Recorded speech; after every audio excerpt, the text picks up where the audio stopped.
I once spent 6 months studying English grammar. 6 months. I memorized every tense, past perfect, future continuous, past perfect continuous, which, by the way, nobody actually uses in real life. And then one day, a coworker walked up to me and said, "Hey, you coming to lunch?" And I froze. Just stood there like a very educated statue because I had no idea what to say. All that grammar, and I literally could not speak. A very educated statue. Alan, that is the saddest thing I have ever heard. Thank you, Sophie. I worked hard on that story. And here's the thing. If you're listening to this right now, I'm guessing you've been there too. Maybe not the statue part specifically, but that feeling. You know English, you've studied it, but something is still missing. You understand, but you can't quite speak. You read okay, but writing feels slow and painful. And listening, don't even get started on native speakers talking fast. Yeah, and today we're going to talk about the one skill that fixes most of that, the skill that ties everything together. It's called shadowing, and by the end of this episode, you'll understand exactly what it is, why it works, and how to actually do it. Let's go. Hello, hello, hello. Welcome to English Shadowing Club, the podcast where we talk about real English, real learning, and occasionally embarrass ourselves for your entertainment. I'm Sophie. And I'm Alan, and yes, that statue story was 100% true, no exaggeration. My coworker actually walked away before I finished thinking of a response, and then I just went back to my desk and ate a sad sandwich alone. That is honestly a very relatable story and also a little heartbreaking. It was character building. Okay, so a quick note before we dive in. This podcast is designed for English learners at the B1 and B2 level. That means you understand English pretty well, you can follow conversations, but maybe speaking still feels a little uncomfortable or your sentences don't come out as naturally as you'd like. Exactly. You're not a complete beginner, but you're also not quite fluent yet. You're in that middle stage, which honestly is the most frustrating stage, because you know enough to know what you're missing. Well said. So, today's episode is called The Only Skill You Need. Now, we're not saying this is literally the only skill in the world. Please still do your vocabulary practice. But we are saying that shadowing is the most underused and most powerful technique for English learners at your level. And by the end of today, you'll know exactly why and how to start. Also, we have a word tour coming up later, where we break down some of the key vocabulary from this episode. So if you hear a word you don't recognize, don't panic. We'll get there. All right, let's get into it. So, Alan, let's start with the basics. What is shadowing? Great question, Sophie. Shadowing is when you listen to someone speak English, a podcast, a video, an audio recording, and you repeat what they say at almost the same time. Like almost immediately after you hear it. You're basically following the speaker like a shadow, hence the name. Hence the name. Good deduction, Alan. I know, I'm very smart. Absolutely. So why is this powerful? Because when you shadow, you're not just listening, you're not just reading, you're doing three things at once. You're training your ears to recognize natural English sounds, you're training your mouth and tongue to produce those sounds, and you're absorbing the rhythm and flow of natural speech, things that no grammar textbook ever teaches you. Right, and here's what's interesting. Shadowing was originally used by professional interpreters. You know those people who translate a speech in real time at the United Nations? Yeah, they shadow to train. That's how intense this technique is. And then language researchers started looking at it for regular learners, and the results were really impressive. People who shadowed regularly improved their pronunciation, their listening comprehension, and their fluency significantly faster than people who just studied in traditional ways. Which explains why I, a person who did not know about shadowing for 6 months, ended up as a statue. You really can't let that go, can you? It haunts me, Sophie. Okay, but here's the thing. Most English learners have never heard of shadowing. Their teachers didn't teach it, their textbooks didn't mention it, and that is a tragedy, honestly, because it's free, it's flexible, and it works. The only real requirement is audio. You need something to listen to and repeat. And guess what? You're listening to something right now. Hey, look at that. Very convenient. All right, let's get into the why. Why does shadowing actually work? And don't worry, we're not going full science lecture. We're going to keep this real and relatable. Please, the last time someone gave me a science lecture, I fell asleep with my eyes open, which is a skill, actually. It's a terrifying skill. Okay, so there are a few reasons shadowing is so effective. The first one is something called muscle memory. When you say words repeatedly, your mouth literally learns the movements. Think of it like learning to ride a bike. The first time is awkward and uncomfortable, and you might fall. But after 100 times, your body just knows what to do. Shadowing does that for speaking. Yeah, and this is exactly why I struggled so much with the word world for years, W-O-R-L-D. You wouldn't think it's that hard, but for me, coming from a language where we don't have that exact sound, it was like my mouth was trying to fold itself in half. Did you just say your mouth was trying to fold itself? I stand by that description. Okay, so muscle memory is number one. The second reason is rhythm. English has a very specific rhythm. We stress some words, we skip others, we link sounds together. For example, a native speaker doesn't say, I am going to eat. They say, I'm going to eat. And when you shadow, you pick up that rhythm naturally. Right, and here's what's interesting. You're not memorizing rules about it. You're just absorbing it by repetition. It goes into your body, not just your brain. Exactly. Your brain learns patterns, and the more patterns you absorb, the more automatically you can produce language. That's the third reason shadowing works. It builds automatic responses. You stop thinking about grammar and start just speaking. Which is the dream, right? Just speaking without that moment of panic where you're mentally checking, is this the right tense? Should I use the or a? Wait, where did the verb go? We've all been there. Every single English learner knows that panic, and shadowing helps reduce it significantly. Okay, I want to be honest for a second.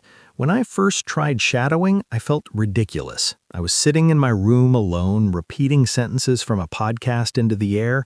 I felt like I was talking to myself in a weird accent, and I almost quit after 10 minutes. But you didn't. But I didn't, because I noticed something within the first week. My speaking was faster. Not better necessarily, but faster. Less hesitation. And I thought, okay, something is happening here. Let me keep going.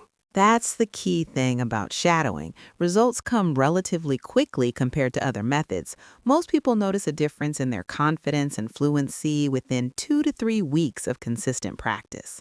2 to 3 weeks? That's nothing. That's nothing. Okay, so this is probably the most important section. How do you actually shadow? Because we've been talking about it like it's obvious, but it's not always obvious where to start. Yeah, the first time I tried, I just hit play on a random podcast and started repeating everything as fast as I could, and I understood nothing I was saying, which is not ideal. Yeah, let's give people a better system than that. Much appreciated. All right, here's a simple 3-step method. Step 1, choose the right material. You need audio that is clear, not too fast, and at a level slightly above your comfort zone. A good rule of thumb, if you understand about 70 to 80% without help, it's a good level to shadow. And in the beginning, slow is your friend. A lot of YouTube videos let you set the speed to 0.75x. Use it. There is absolutely no shame in slower audio. None. I shadowed at 0.75 speed for 2 weeks, and 0 people judged me because I was alone in my room. This is genuinely good advice. Okay, step 2, listen first, then shadow.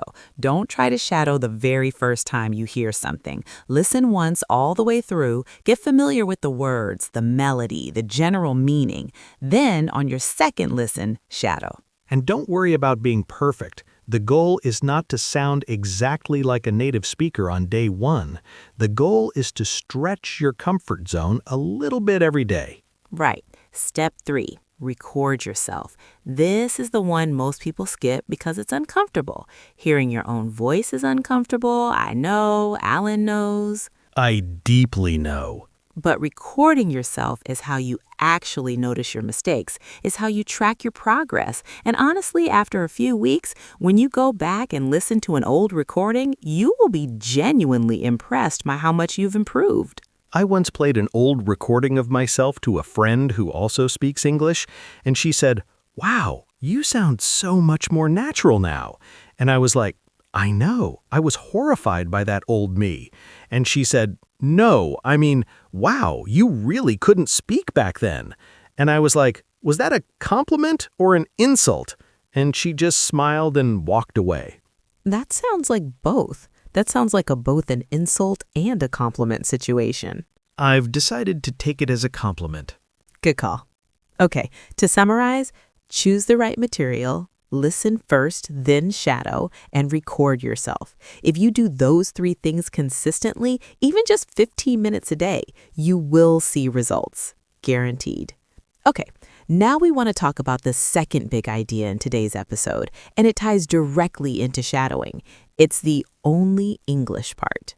Right. We're big advocates here at English Shadowing Club for spending as much time as possible in English, not translating, not switching back to your first language when it gets hard. Staying in English, thinking in English, consuming in English, responding in English. And I know that sounds intense, maybe even a little scary, but let me ask you something. How did you learn your first language as a child? Not by translating from another language because I didn't know another language. I just absorbed it, heard it constantly, used it all day, every day. Exactly. Your brain learns language through immersion, through repeated exposure, through context, not through translation. Translation is a shortcut that actually slows you down in the long run because your brain is always making a detour through your first language instead of just living in the new one. Okay, but here's where I want to be honest again. I am not perfect at this. Sometimes I'm tired and I just want to switch to my first language. Sometimes a concept is really complex and translating it is just faster. That happens.